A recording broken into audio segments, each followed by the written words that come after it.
are going to discuss the directive tags. So what exactly the directive tag is and how we are going to use them. See, directive tags, directive, right? Maybe for doing a preprocessor thing, right? તમે C લેંગ્વેજમાં એવું કંઈક જોયું હશે કે અમુક readymade અમુક objects ઓર resources છે એને તમારે તમારા JSP પેજની અંદર એડ કરવા છે. And maybe for that purpose these tags are used. See, this tags gives a special instruction to the web container at the time of page translation, right? Page જ્યારે સર્વલેટમાં convert થાય છે ત્યારે by convention, means by the rule given by the Java, directives are coded at the top of JSP page, right? It is a rule it must be added, or it must be written rather, at the top of your JSP page. Through one can use them anywhere, though one can use them anywhere in the JSP page. By convention, it is suggested that you use them at the top of your page, but તમારે કોઈ બી જગ્યાએ through out your JSP page જો એને use કરવું હોય તો તમે use કરી શકશો. There are three types, right, of directive tags are there: the include, the page, and the tag lib. The include, right, it defines the file to be included. કોઈ readymade file, readymade જાવાનો resource છે તમારી પાસે that you want to add, that you want to include in your JSP file, then you must use JSP include. Then just a minute, પછી આવે છે page, right? Page means what? Defines the page dependent properties such as language, session, error page, etc. See, page level na amuk setting hoy. There are settings which is related to your JSP page. JSP page ના ઘણા બધા settings આવે. એ આપણે જ્યારે આમાં examples આવશે ત્યારે હું તમને બતાવીશ. એ સેટિંગ્સ કરવા માટે this page directives are used. Defines the page dependent properties. જો એવું લખેલું છે. Means these are the properties related to that current JSP page, such as session. For example, by default દરેક JSP પેજની અંદર સેશન ડિફાઇન થઈ જ જાય છે, રાઈટ? તો મળ્યો અમુક પેજમાં આપણે સેશન ડિફાઇન ન કરવું હોય, એને આપણે ફોલ્સ કરી દેવું હોય તો એ ફોલ્સ કરી શકો. એની સાથે સાથે જો એમાં એરર પેજ બી કીધું છે. If your JSP page has an error at runtime, તો એરર જે છે એ instead યુઝરને ડિસ્પ્લે કરવાના બદલે you can have a page which only displays the error. Let's say, for example, sorry, the website has a problem, you may try it later. તો એ page directive જે છે એનો તમે યુઝ કરી શકો. And finally, tag lib આવે છે. Tag lib. Now tag and lib, these are two words. Tag stands for tag, tag to tag જ છે, and lib stands for the library. Now what the purpose is, there are set of ready-made tags, right? અમુક જગ્યાએથી means you have a source in which તમારા પાસે readymade tag છે. JSPના tag તો છે જ. હવે JSP રિલેટેડ બીજા અમુક ટેગ જે છે એક્સટર્નલી તમારે તમારી ધી કરંટ JSP પેજની અંદર બીજી લાઇબ્રેરીમાંથી લેવા છે. તો ટેગ લિબ જે છે તમે યુઝ કરી શકો. So declares the tag library used in the page. So these are the three directive tags. એમાંથી પહેલું જે છે આપણે આજે જોવું છે. Include directive, right? The include directive is used to include a file during the translation phase. હમણાં જ આપણે વાત થઈ હતી. જો it tells the container to merge, right, the content of other external files with the current JSP file. Means તમારું JSP file છે એની સાથે બીજી કોઈ ફાઇલની કોન્ટેન્ટ છે એ એડ થઈ જાય during the translation phase from your JSP to the servlet. You may code include directive anywhere in your page, right? કોઈ બી જગ્યાએ તમે એને યુઝ કરી શકો છો. And the general form of using the include file is what? Include file, and you should have a relative URL. So relative means it is the resource which belongs to your project. The file name in include directive is actually a relative URL. Means તમારા કોઈ ફોલ્ડરની અંદર આપ્યું હોય તો folder name slash કરીને file name આપો. If you just specify the file name, no associated part, the JSP compiler assumes that the file is in the same directory as your JSP page. Like આપણે generally દર વખતે કરીએ છીએ એવું જ.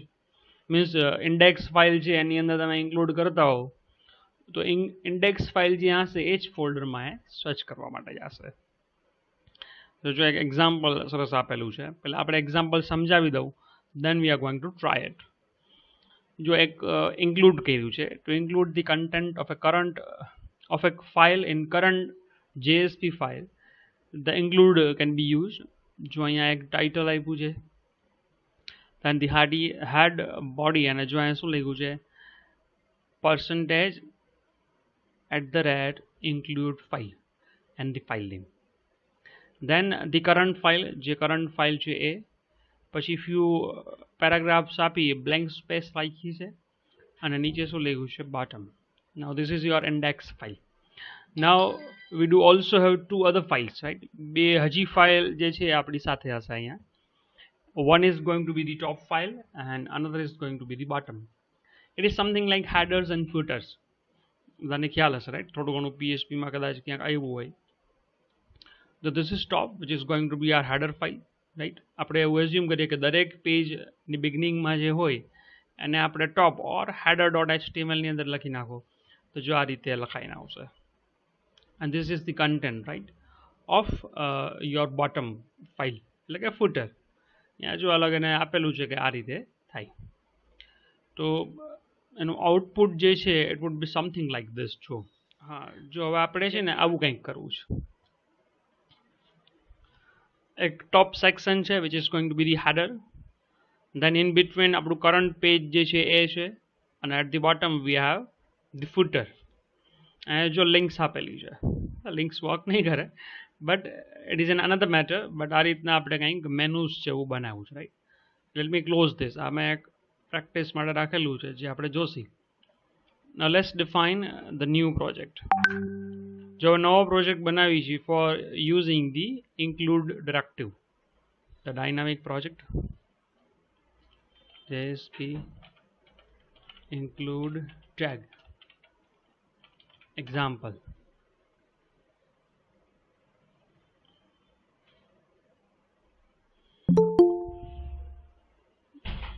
Then let's add our main page, right? પહેલા આપણે એક main page છે એને લઈ લઈએ આપણે index page. વિઝિબલ છે ને બધાને? Hello? Yes, sir. Okay. See, in between જો કટ થઈ જાય ને તો મને સીધું વોટ્સએપ કરી દેજો પ્લીઝ, કેમ કે આ પહેલાં કટ થઈ ગયું મને ખ્યાલ નહોતો આવ્યો. એટલે ઇન બિટવીન જેવું જો કટ થઈ જાય ને તો મને વોટ્સએપમાં ખાલી મેસેજ કરી દેજો સો દેટ મને ખ્યાલ આવે કે કટ થઈ ગયું છે તો I can resume. Okay, now this is your index page, right? Index page ને બદલે આપણે એવું લખીએ આપણે. ઓકે, ઇન્ડેક્સ પેજ એવું નથી લખતા આપણે. JSP include tag example, right? Now અહીંયા જો આપણે before doing anything else, what do we need? તો we need a header file, right? તો અહીંયા જો આ રીતે તમારે ટેગ છે ડિફાઇન કરવાનું, પછી આ include લખવાનું. include પછી file is equal to, you should have your HTML resource or JSP resource, કાંઈ બી હોઈ શકે છે. let's say મારે header.html રાખવું છે. તો header.html છે it is going to be added. now અહીંયા એનું જે કરંટ પેજ છે એનું કન્ટેન્ટ આવે, એટલે let's say h2 content of index page is this. And એ પૂરું થઈ જાય બરાબર છે. અને આપણે થોડુંક આ રીતે કરી લઈ, અધરવાઇઝ બ્લેન્ક સ્પેસ પાછી નહીં આવે, એટલે થોડુંક નીચે જે છે એ આવે. 2 3 4 5 6 7 8 જેમ અહીંયા આપણે ઇન્ક્લુડ કર્યું હેડર, એમાં અહીંયા આપણે ફૂટર ઇન્ક્લુડ કરી દઈએ. ફાઇલ્સ પછી બનાવશું આપણે, વી are going two define them, but પછી include file is equal to, let's say, footer.html. Right, એનું સ્ટ્રક્ચર કેવું હશે મેં તમને પહેલા બતાવ્યું. હવે બે ફાઇલ છે આપણે બનાવી છે આની અંદર. So let's define the file. જો આ છે ને સોર્સ એને મળતો નથી એટલે એરર્સ બતાવે છે કે ભાઈ હેડર ફાઇલ અને ફૂટર ફાઇલ છે નહીં. આ ઇન્ટેલિજન્સ હોય ને એટલે ચેક કરતું હોય. આપણે પહેલાં હેડર બનાવી નાખી, header.html. એ રીતે ફૂટર બી પછી બનાવશું. ચાલો ને, this is what the header. હેડરમાં આપણે શું જોઈએ છીએ? For example we need what align is equal to center. Okay, colour નથી દેવો, જવા દે ને. અહીંયા આપણે h1 we are who's the right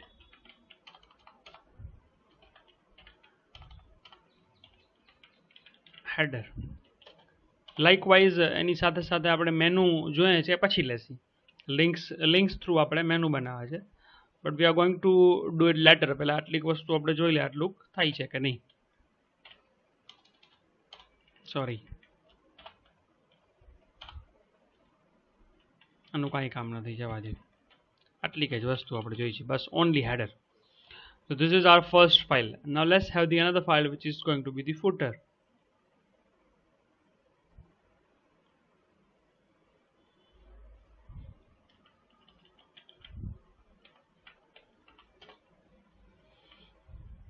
Now this is footer.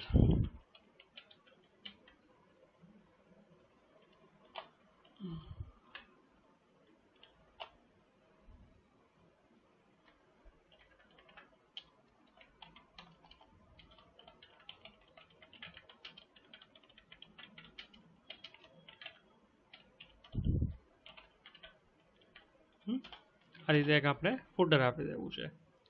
And now this is our index page. હવે જો જેવું પેજ રન થાય એટલે ઇન્ક્લુડ પેલા શું થઈ જશે? હેડર.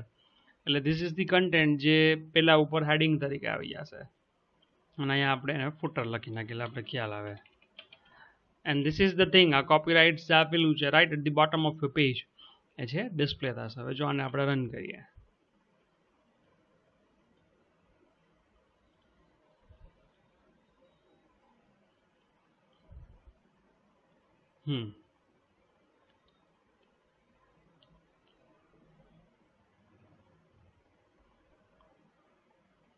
છે રવિ આરોઝ અહીંયા હેડર આવી ગયું અને અહીંયા જે છે ફૂટર આવી ગયું.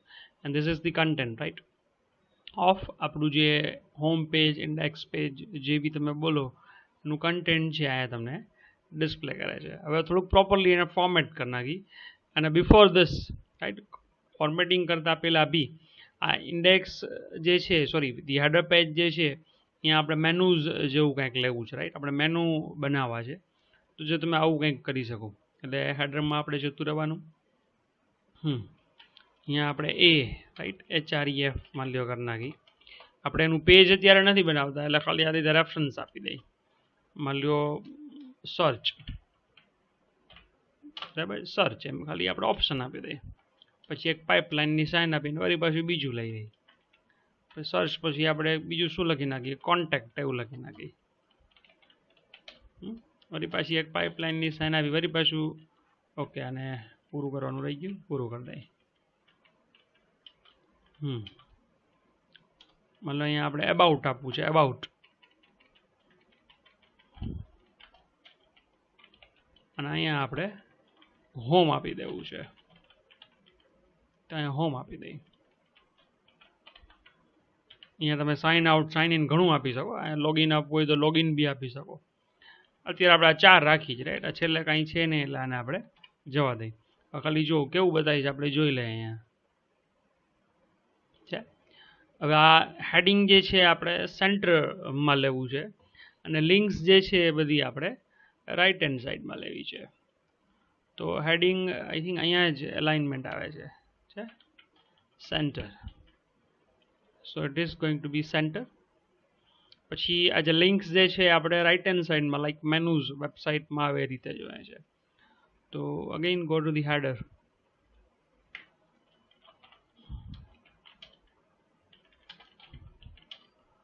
મને આ એક રસ્તો ખબર છે, તમને બીજો કોઈ રસ્તો ખ્યાલ હોય, this is the thing that I know. હું આ રીતે કરું છું, તમને બીજી કોઈ રીત ખ્યાલ હોય રાઈટ અલાઇન કરવાની તો તમે એ કરી નાખજો. જો વન બાય વન મેનુ છે એટલે આખું પેજ છે ડિઝાઇન થતું જાય છે. Then what we need is the horizontal line. એક લાઇનથી આપણે એને અલગ કરી નાખવું છે. તો લેટ્સ હેવ HR. એક એક વસ્તુ ચેક કરતા જાઓ કે બરાબર આવે છે કે નહીં. This is your HR. અહીંયા આપણું કોન્ટેન્ટ હોઈ શકે. મેઇન પેજની અંદર આપણે કાંઈ બી બનાવવું હોય બનાવી શકો છો. બાય ડિફોલ્ટ આ ઇન્ડેક્સ છે તો હોમની અંદર ખરેખર શું આવે, ઇન્ડેક્સ પેજ આવે. તો જો આવું તમે લખી શકો અહીંયા index.html, રાઈટ. બાકીના પેજ બનાવ્યા નથી પણ બનાવવા પડે, અને બધા પેજની અંદર આપણે હેડર્સ એન્ડ ફૂટર જેમ ઇન્ડેક્સ પેજમાં લીધા ને એમ લેવા પડે, એટલું રિપીટ કરવું પડે, રાઈટ. વેબસાઇટ્સ જેને પ્રોજેક્ટમાં બનાવતા હશે, પ્રોજેક્ટ્સમાં વેબસાઇટ, એને ખ્યાલ હશે એ વસ્તુ. કા માસ્ટર પેજ બનાવવું પડે જો .NET યુઝ કરતા હો તો. અધરવાઇઝ જો PHP હશે તો દરેક પેજની અંદર તમારા હેડર્સ જે છે એ રિપીટ થવા જોઈએ. તો એના માટે મીન્સ એ હેડર્સ એન્ડ ફૂટર્સ જો એડવાન્સ આમાં કરવા હોય તો આ રીતે કરી શકો, રાઈટ. જો અહીંથી રિફ્રેશ કરી નાખી તો થાય હોમ એટલે અહીંયા અરે index.jsp છે, નોટ HTML. અહીંયા ફેરફાર કરી નાખો, રિફ્રેશ કરી નાખી, અહીંયા આવે. ઓકે, હવે એમાં શું બીજું કાંઈ વસ્તુ એડ કરવાની બાકી છે? નો, ધીસ પાર્ટ ઇઝ ડન. હવે એના પછી જે આ બોટમ પાર્ટ છે ને એને થોડુંક આપણે ઓર્ગેનાઇઝ કરી દઈએ, બરાબર ફોર્મેટ કરી દઈએ. ઓકે, આમાં કલર આવે છે, કલર જવા દો, ચાલો. અહીંયા કલર નથી આવતો, સો ડોન્ટ બોધર. કલર નથી જ આવવાનો તો હવે આપણે અહીંયા કરવો નથી. Now let's go to the footer. આ ફૂટર આવ્યા. ફૂટરમાં ખરેખર એની પહેલાં એટલે કે ફૂટર હોય એ પહેલાં એક આપણે લાઇન એડ કરી દઈએ. This is going to B the line. એમાં બી આપણે એલાઇનમેન્ટ એનું આપવું છે, એલાઇનમેન્ટ આપણે સેન્ટર આપી દઈએ, અને પી ટેગ જે છે એ આપણે અહીંયા પૂરો કરી દઈએ. લેટ્સ ચેક આ પ્રોપરલી આવે છે કે નથી આવતું. ઓકે, એનું એલાઇનમેન્ટ ના આવ્યું, એક ભૂલ છે આપણી. શું ભૂલ છે? Let me check. header footer header line right. Okay, footer align cent.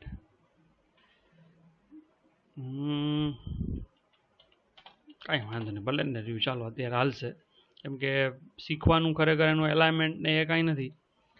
શીખવાનું જે છે એ આપણે એ ઓર્ગેનાઇઝ કેમ કરવું એની વાત છે. તો ધીસ ઇઝ યોર ઇન્ક્લુડ. આ રીતે ઇન્ક્લુડ છે તમે યુઝ કરી શકો for adding the existing Java resource to your current page, right. જો અહીંયા જે આપણે ઓલી સ્લાઇડ હતું ને એમાં આ જ એક્ઝામ્પલ આપેલું હતું.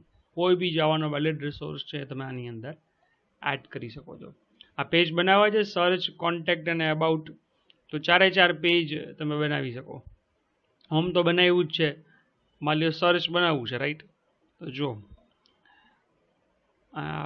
Let's have the another page. Home બનાવ્યું ને, હવે સર્ચ બનાવી, HTML સર્ચ. તો આની અંદર કન્ટેન્ટ શું આવે ખબર છે? બધું જે ઇન્ડેક્સ પેજમાં હતું ને બધી વસ્તુ અહીં લેવી પડે. એટલે ઇન્ડેક્સ પેજ જે છે ને એને કોપી કરી લ્યો ને તોય સીધું હાલે, ખાલી કન્ટેન્ટ ફેરવવાનું એનું. સર્ચ એમાં આવી ગયા, અહીંયા લખી નાખવાનું સર્ચ. સર્ચ માટે કંઈક આપવું હોય, input file type is equal to text. ખાલી સર્ચ આપી દો. આ સર્ચ બસ કંઈ થશે નહીં હો, બહુ એમાં આવું ઓલું નહીં વિચારતા કે સર્ચ થાય કે ના થાય. Search is not going to happen. Thank you search. હવે જો ઇન્ડેક્સમાં જઈ, ઇન્ડેક્સ નહીં સોરી ધી હેડર. આ સર્ચમાં આપણે શું આપી દેવાનું? SEARCH.HTML. Now let's run the example. જોજો હવે આ refresh કર્યું. Now this is your home page. હવે જોજો this is your search. But ભૂલ શું કરી આપણે ઇન્ટેન્શનલી કરી. આપણે પેજ જો અહીંયા HTML બનાવ્યું છે. Now HTML doesn't recognize this include. A page છે કેવું હોવું જોઈએ એને આપણે જો રીનેમ કરતા શીખડાવી. એ પેજ છે કેવું હોવું જોઈએ JSP, રાઈટ. JSP જો હોય તો હાલે, otherwise it is not going to work. હવે એને આપણે વળી પાછું એક વખત રન કરી નાખી. And one more thing, A JSP જ્યારે કરો ને એટલે જો આપણે ભૂલ કરી તો આ ઉપરના જે પેજ લેંગ્વેજને છે ને એ લેવું પડે. એના વગર એને રેકોગ્નાઇઝ ન કરે કે આ JSP પેજ છે કે નહીં, રાઈટ. આ ડોક ટાઈપ ના આવે, પછી ડોક ટાઈપ એની ચેન્જ થઈ જાય. અને એવું કાંઈ ન કરવું હોય તો એઝ યુઝ્યુઅલ, રાઈટ. કે આમાં જો એને ઘણા બધા પ્રોબ્લેમ બચારાને આવે છે. રન કરીને ચેક કરી, અધરવાઇઝ નવું પેજ બનાવી નાખશે આપણે. આ હોમ પેજ આપણું થઈ ગયું. This is going to be search. અરે હજી કેમ અહીંયા જ જાય છે? આપણે હેડરની અંદર ચેન્જ કરવાનું બાકી છે. અહીંયા JSP લખી નાખવાનું, JSP હોમ. સર્ચ થઈ ગયું. આ સર્ચનું પેજ આવી ગયું અહીંયા. એ જ રીતના માની લો કોન્ટેક્ટ તમારે બનાવવું છે, રાઈટ. તો હવે પછી શું કરાય ખબર છે? આ કોન્ટેક્ટ સર્ચ જે વાળું છે ને, સર્ચ ક્યાં ગયું? યસ, આને જ સીધું અહીંથી કોપી અને વેબ કોન્ટેન્ટમાં રાઈટ ક્લિક કરી અને પેસ્ટ કરી લેવાય. શું નામ આપવું છે હવે? લેટ્સ સે કોન્ટેક્ટ. સીધા કોન્ટેક્ટના પેજમાં જતા રહ્યો. પછી એમાં અહીંયા જે છે કોન્ટેક્ટ લખી નાખો. તો સ્ટ્રક્ચર બનાવતા શીખડાવું છું. Contact me, right. Contact me at શું ભાઈ? તો કે avi.oza@gmail.com, રાઈટ. એ લખી નાખવાનું. મેઇલ મી અને આપણે પી ટેગમાં લખી નાખી. હજી એક પી ટેગ લખી નાખી. માની લો ફોલો મી ઇન યુટ્યુબ શું લખશે? રવિ આ ઓછા મેં લખ્યું. આ બે વસ્તુ અહીંયા રાખું છું. હવે આ પેજનું નામ શું છે? search.jsp. તો અગેઇન હેડરમાં જઈ, સર્ચ નહીં, સોરી contact.jsp. નામ છે એ ચેન્જ કરી નાખો, contact.jsp. Let's run the project again.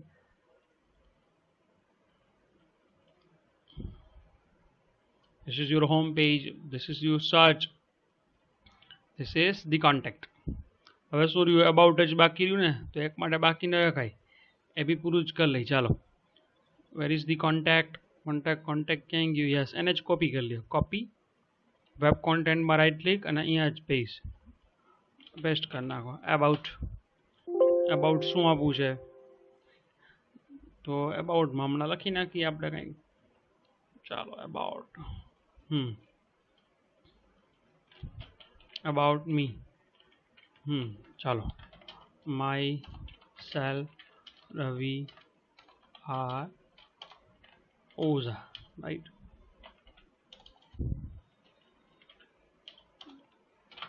then educator, blogger, YouTuber,